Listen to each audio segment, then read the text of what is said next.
Convidamos o senhor Jorge Yun, do Ministério dos Transportes. Convidamos a senhora Juliana Silva, diretora de sustentabilidade da Motiva. Convidamos o senhor Felipe Queiroz, diretor da Agência Nacional de Transportes Terrestres, ANTT. Convidamos a senhora Malu Ribeiro, diretora de Políticas Públicas da Fundação SOS Mata Atlântica.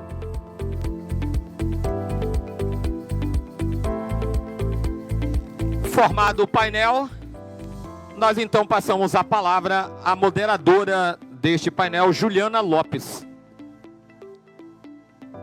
Muito obrigada, boa tarde a todos e todas. Primeiramente, eu gostaria de agradecer à CNT, nossa anfitriã, e também à Motiva, pelo convite para moderar esse importante painel, que vai adentrar mais uma camada aí das discussões sobre o futuro da infraestrutura, dos transportes, discutindo o nexo entre clima e biodiversidade.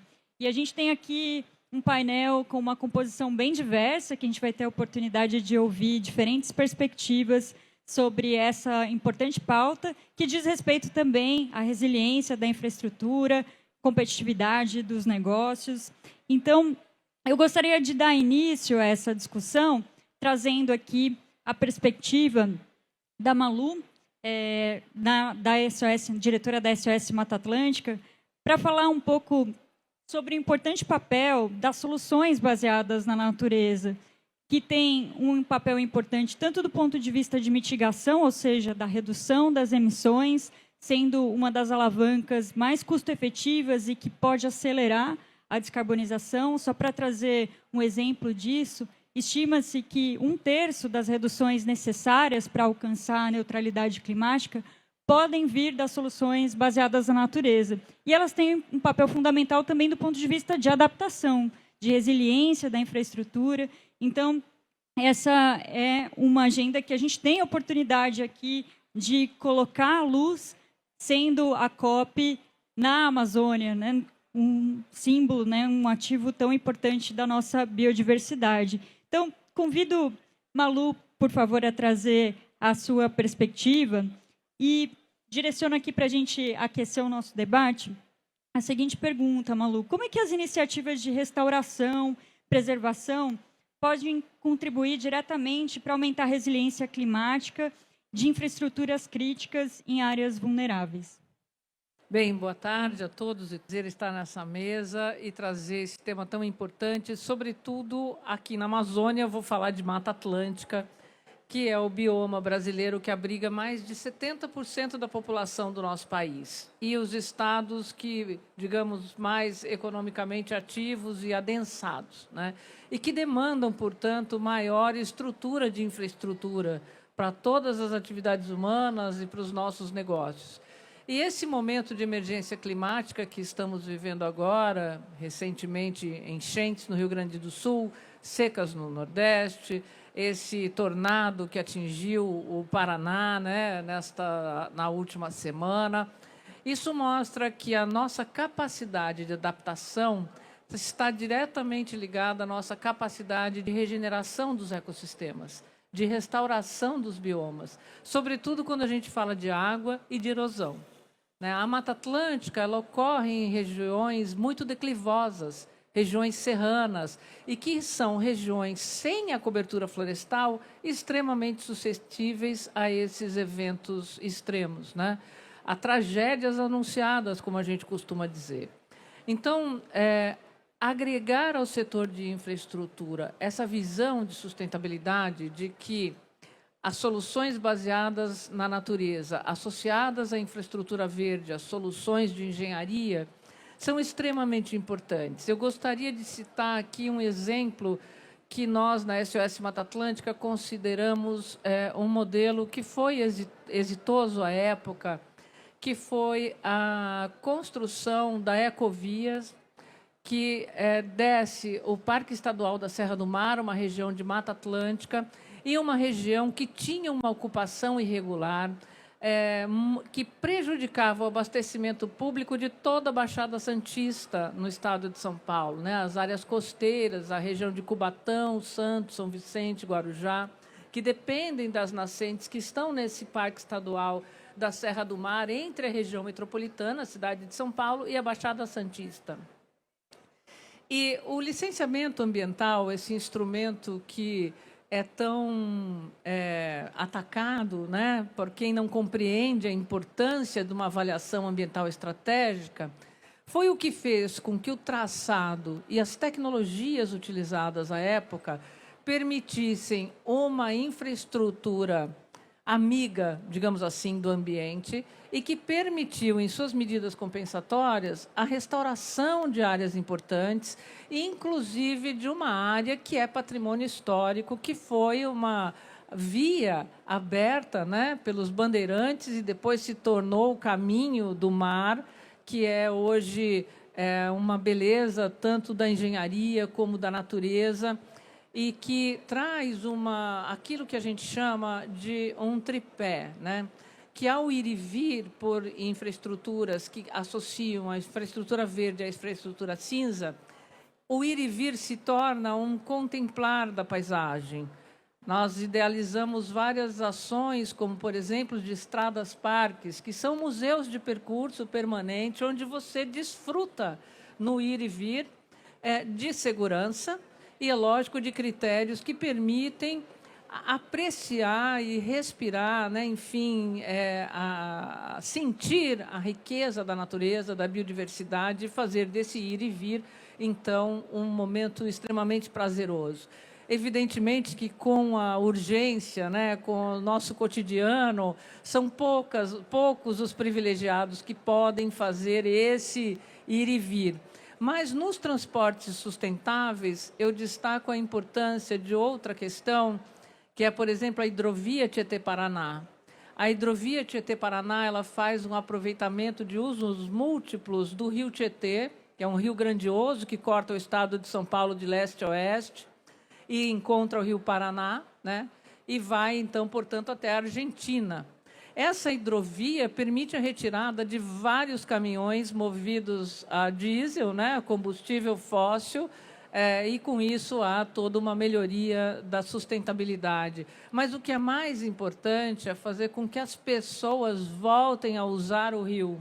É diferente daqui dos povos da Amazônia. O rio é a nossa via de transporte. A água comanda o ciclo do dia a dia aqui. Basta ver essa chuva. Mas, quando a gente fala de infraestruturas na região da Mata Atlântica, que é o bioma que foi mais devastado do Brasil, áreas de extrema abundância hídrica, porque a Mata Atlântica é uma floresta úmida, hoje sofrem com grave de escassez hídrica. Então, essa integração entre bons projetos que vão associar a infraestrutura verde, a restauração, não só para o sequestro de carbono, mas para garantir segurança das instalações e dos usuários de todos os sistemas de transporte, é fundamental. Agora, é fundamental também a integração dos setores, para que a gente evolua em instrumentos legais, né, normas legais, que permitam dar resposta à sociedade na velocidade que a sociedade precisa, né? Tanto para a restauração, e a Mata Atlântica é apontada pela Organização das Nações Unidas como o bioma bandeira da década da restauração dos ecossistemas, justamente porque foi extremamente devastada, mas tem uma capacidade regenerativa extremamente importante e rápida, né?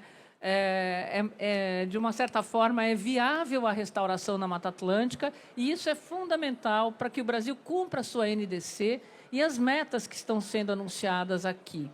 Quer dizer, para nós, uma parceria com o setor de infraestrutura vai agregar na visão das nossas comunidades, da sociedade, do segundo e do terceiro setor, uma visão integrada. E essa visão integrada, eu acredito que é a solução de parcerias extremamente importantes, como a SOS tem com a Motiva, né, com outros parceiros, principalmente no que se refere a questões até simples, como áreas de contenção de resíduos sólidos perigosos que podem advir de um acidente sobre áreas de mananciais, queimadas, brigadas de incêndio, controle, né, dessa segurança nas margens das rodovias, a não ocupação irregular nas áreas lindeiras, e a restauração como um instrumento de contenção de solos.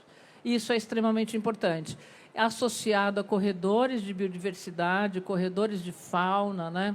São extremamente importantes. A gente monitora, na medida em que a gente restaura a Mata Atlântica, o retorno da fauna, o retorno da avifauna, de mamíferos, felinos.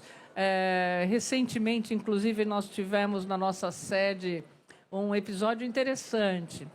A administração da rodovia, que é privatizada, entrou em contato conosco e disse: olha, vocês precisam cercar a propriedade, porque tem muita capivara, e isso é perigoso para os usuários da rodovia.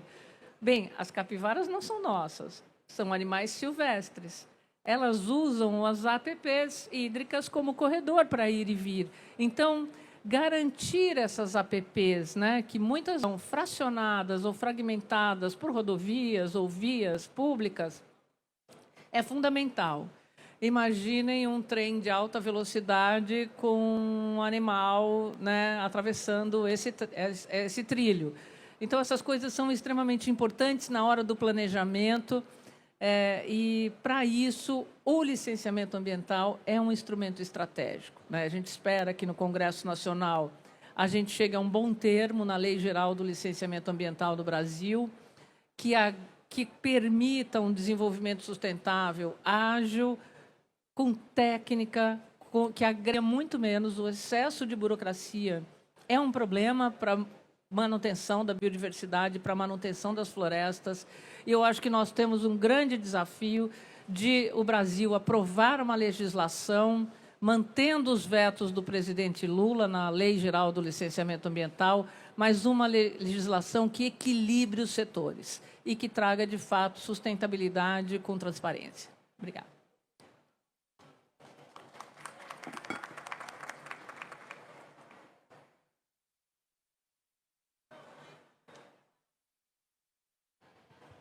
Agora sim. Obrigada, Malu. Você trouxe essa perspectiva de integração entre os setores e também parcerias. Até gostaria de aproveitar aqui para compartilhar também com todos uma experiência, um modelo muito bem sucedido que foi possível com a co-coordenação do CEBEDES e da Motiva, que foi a Coalizão de Transportes, sob a liderança do Miguel Setas. Uma das experiências que a gente está trazendo aqui para a COP, que focou na descarbonização do setor, mas traz justamente essa premissa, né, de a gente realmente precisa, para acelerar a implementação dos compromissos climáticos, essa integração, e trazendo aqui para a discussão, a gente justamente buscar essas soluções efetivas do ponto de vista de natureza, clima e pessoas, né? E aí, justamente para trazer agora esse viés, né, de como que a gente pode trabalhar perspectivas e soluções intersetoriais, eu convido o Jorge a trazer a sua experiência do ponto de vista do governo, pelo Ministério dos Transportes. E gostaria de saber, Jorge, como é que vocês estão incorporando critérios de biodiversidade e soluções baseadas na natureza nas políticas e diretrizes para a obra. Obrigado, Juliana. Primeiro, agradecer o convite. O Ministério dos Transportes se sente super honrado em participar desse painel e parabenizar por todo esse espaço e essa discussão tão importante quando a gente pensa em sustentabilidade. Quando a gente imagina o termo sustentabilidade, a gente tem que considerar inicialmente que ele não é um objetivo em si. Ele é apenas um caminho que a gente realmente vai mirar. Embora, quando a gente fala em itens ou formas de melhorias dentro da política pública, ou como você estimula o próprio setor regulado, a gente tem um duplo desafio, né? E aí eu queria fazer uma brincadeira, que a gente está aqui em Belém, a gente pensar no duplo benefício ou múltiplos benefícios como se fosse o próprio açaí, né? Além de ser muito delicioso, ele traz questões de ser antioxidantes e outros benefícios para a saúde.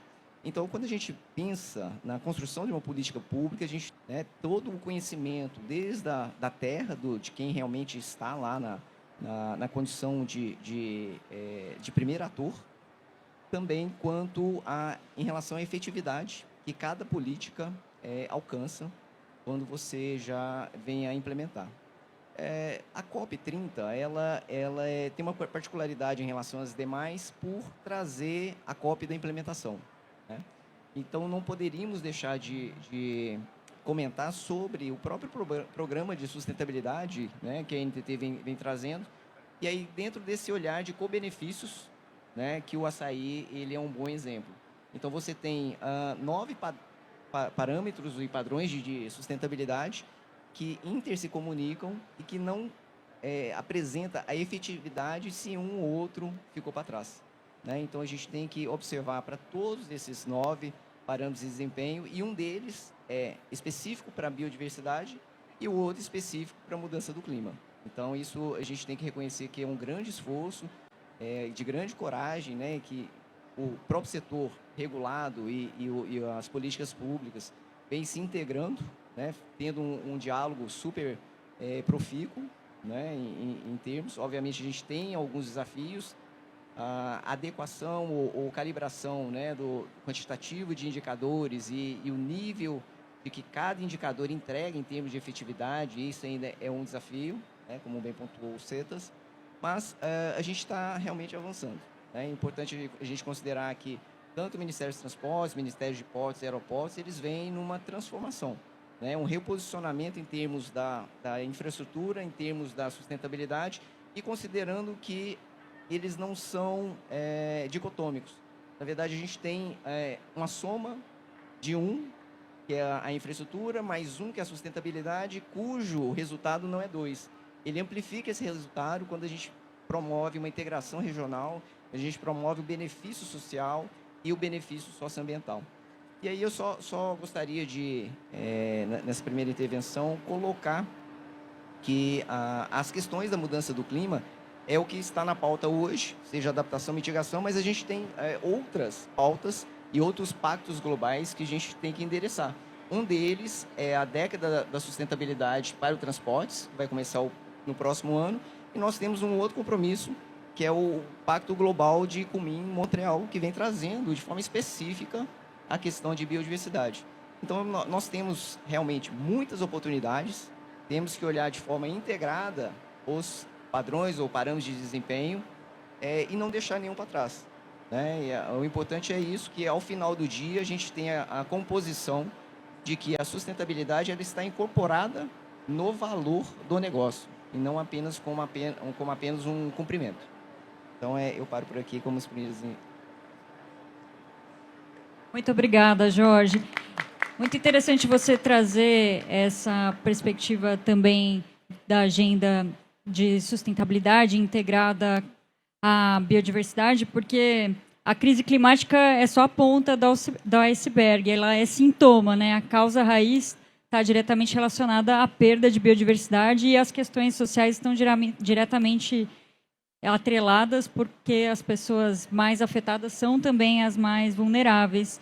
E você também já trouxe um gancho interessante aqui para eu convidar o Felipe à conversa, que é justamente os padrões de desempenho, né? Então, gostaria de ouvir de você, Felipe, como é que a NTT tem incorporado os critérios de biodiversidade e adaptação climática nos processos de licenciamento, como o Malu pontuou, que são tão importantes, né, para estabelecer essas boas práticas. Então, como é que vocês estão trabalhando hoje esses padrões e esses critérios nos projetos de infraestrutura? Boa tarde, obrigado pela pergunta. Inicialmente, saudar aqui meus colegas de painel, dizer que a gente está na cota aqui, né, Jorge? São minoria hoje. Saudar a nossa plateia, tanta gente do setor, bacana, importante, gente também interessada aqui na discussão. Para responder objetivamente a sua pergunta, eu vou a alguns números. para a gente ter ideia. E depois, eu acho que é importante, enquanto diretor da agência, eu declarar como a agência enxerga essa questão. Parâmetro de desenvolvimento da sustentabilidade 6. Faz parte de uma resolução, a 6057, editada pela NTT no final do ano passado, em novembro, para ser mais específico. De lá para cá, foi feita uma construção de detalhamento do que são os parâmetros dentro de um contrato que endereçam a questão da preservação e, eventualmente, até, enfim, aumentar, otimizar e dar usos sustentáveis para a biodiversidade. No âmbito de um comitê de rodovia e ferrovia, Juliana participa ativamente pela Motiva no de rodovia. Isso foi desdobrado em 36 requisitos, dos quais 11 são basilares, ou seja, são obrigatórios, 16 são complementares, ou seja, são desejados, e 9 são adicionalidades, quem vai ganhar a estrelinha do professor, quem consegue entregar algo além da média. E aí, conecto isso com um ponto de licenciamento. O licenciamento brasileiro, acho que é motivo de orgulho, tem uma série de questões que podem ser aprimoradas, sim, o que acho que estão menos no mérito e muito mais na forma como as coisas são gerenciadas. Né? E é uma discussão sensível que está posta. A gente está falando de algo além disso, porque o licenciamento é uma obrigação legal. Né? Agora está dizendo que você não pode mais cometer um homicídio. Até aí nenhuma novidade, não é isso. O que a gente está falando são de coisas que são adicionais, que são desejados, para que a gente possa fazer esse encontro, que foi dito ali pelo mestre de cerimônia, entre a preservação, conservação da biodiversidade e desenvolvimento da infraestrutura. Então, aí eu vou para aquele ponto que eu comentei, que eu preciso declarar como a agência vê isso. Né? A gente tem duas palavras ali, chave no painel, biodiversidade e infraestrutura. Biodiversidade é um ativo do mundo. A gente, enquanto uma unidade que, até onde a gente sabe, quem tem consciência aqui, gerencia isso, enfim, do melhor uso, com a maior racionalidade possível. Eu lembro de um livro clássico, quando eu entendi a diferença entre conservação e preservação, que é O Meu Lugar Virou Parque, do Antônio Carlos Diegues. E lá tinha uma série de evidências que territórios no interior da Amazônia que tinham passado por manejo de comunidades tradicionais tinham mais biodiversidade que territórios sem registro de intervenção humana, porque era um outro nível de consciência, um outro nível de relação. Então, a gente não seriamente, e aí eu aqui declaro uma posição da agência, né? A gente não está falando de preservar, não é essa visão, olha, isso aqui é o lugar intocável. Tem áreas que são assim, por uma questão de sensibilidade, APPs, estações ecológicas, por aí vai, tem lugar para isso no Sistema Nacional de Unidade de Conservação. Mas eu estou falando do resto, né, que é a maioria. Como que a gente concilia, então, essa agenda de infraestrutura, que é o outro ponto que era importante declarar, com a biodiversidade. Só para não esquecer, você comentou de soluções baseadas na natureza, eu estava pensando aqui que uma série de coisas inovadoras, fantásticas, são baseadas na natureza, né? Em padrões naturais, e enfim, acho que tem muito para aprender com a natureza.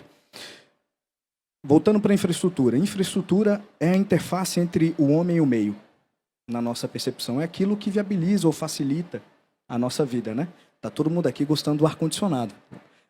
Certamente... Certamente, uma falta de ar-condicionado é um desafio. Estou com o tempo estourando, você vai me sinalizar? Partindo para os finalmente aqui. Então, quando a gente fala de infraestrutura, a visão da agência é que a infraestrutura é inevitável, a gente precisa fazer num país intensivo em commodity, agrícola e mineral, que precisa tirar sua produção do interior, colocar no porto para exportar, a infraestrutura de transporte é ainda mais importante. Então, o que a agência tem feito por meio do Programa de Desenvolvimento Sustentável, desses 36 requisitos, é tangibilizar e viabilizar o que a gente sabe que precisa se fazer, mas o desafio é como fazer. O que precisa ser feito, acho que muitos aqui poderiam dar aula há muito tempo. O desafio é por que a gente não consegue fazer há tanto tempo. Então, o que a gente, no programa, endereçou é enxergar as oportunidades, sentar todo mundo à mesa para conversar e criar um ambiente experimental onde, depois de testar isso, a gente possa voltar e ajustar para que a gente faça esse encontro disso que parece uma dicotomia, mas não é, certamente não é. Preservação, conservação da biodiversidade com desenvolvimento da infraestrutura. Desculpa, quando a gente é entusiasta do tema, a gente avança um pouco.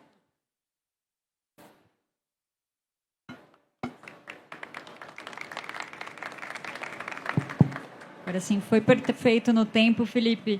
E acho que esses exemplos ilustram muito bem também como o Brasil pode demonstrar também, a partir de exemplos concretos, que não só é possível conciliar preservação, restauração com desenvolvimento e competitividade, como também é o caminho que é mais economicamente viável, né? E, então, queria agora trazer Juliana para essa conversa e também trazer o caso da Motiva, a experiência de vocês, sendo uma empresa também que está inserida no mercado e tem demandas dos diferentes stakeholders, e além de governos também, investidores. Como é que vocês estão incorporando a biodiversidade à estratégia do negócio e quais os benefícios que vocês têm observado nessa integração? A Motiva participa conosco também de uma jornada para reporte de informações financeiras relacionadas à natureza e a gente acredita muito nesse ambiente entre pares, né, para alavancar e acelerar esse processo também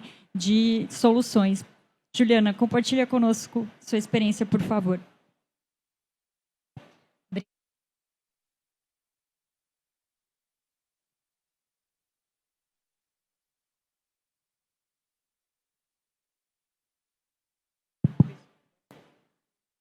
Juliana, pela pergunta. Boa tarde a todas e a todos. Um prazer compartilhar esse painel aqui com vocês. Vou pegar um pouquinho aqui da fala de cada um, né? Então, quando a gente pensa, né, o que a Motiva tem feito referente à biodiversidade, a gente olhar a preservação como perenidade para o negócio, né? Então, a Malu trouxe isso, né? A gente falou bastante, a Malu falou da questão da adaptação e resiliência, né? Tem os programas de incentivo, enfim, e as regulações. Mas na Motiva, além disso, a gente também se autorregula, né? Então, hoje, sustentabilidade faz parte da estratégia do nosso negócio. Então, nós temos aí alguns compromissos na nossa estratégia de sustentabilidade. Um deles é o compromisso com os princípios do non-net loss. Igual a gente fala muito, né, de neutralidade carbônica, como que a gente faz para manter o nosso negócio, né, e não gerar impacto negativo para a biodiversidade. Como a Juliana falou, a gente está numa jornada. Então, a gente começa ali, né, repensando os nossos modelos de compensação.